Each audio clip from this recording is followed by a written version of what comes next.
Samantala, tuloy-tuloy ang pagresponde ng mga tauhan ng Philippine Coast Guard sa mga sakuna sa karagatan at pagtulong sa mga pamilyang nasalanta ng mga nagdaang bagyo at habagat.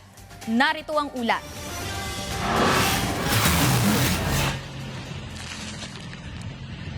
Nasagip ng Philippine Coast Guard ang isang mangingisda matapos lumubog ang kanyang bangka sa karagatan sa labas ng isang barangay sa Romblon nitong August 13.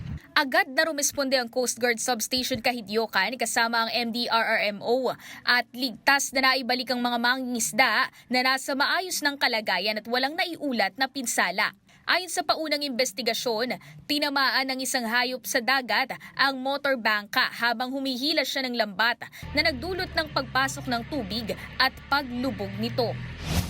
Patuloy namang lumeresponde ang mga tauhan ng PCG sa mga apektado ng bagyo at pinalakas na habagat. Sa gitna ng malalakas na ulan, pagbaha at maalong karagatan, isinagawa nila ang rescue operations, preemptive evacuation at pagtulong sa mga apektadong komunidad at mga naantalang biyahero. Kinilala ni PCG Commandant Admiral Ronnie Hilgavan ang katapangan at dedikasyon ng mga Coast Guardians sa pagtupad sa tungkulin sa kabila ng mga panganib. Sheila Natividad, para sa Bayan.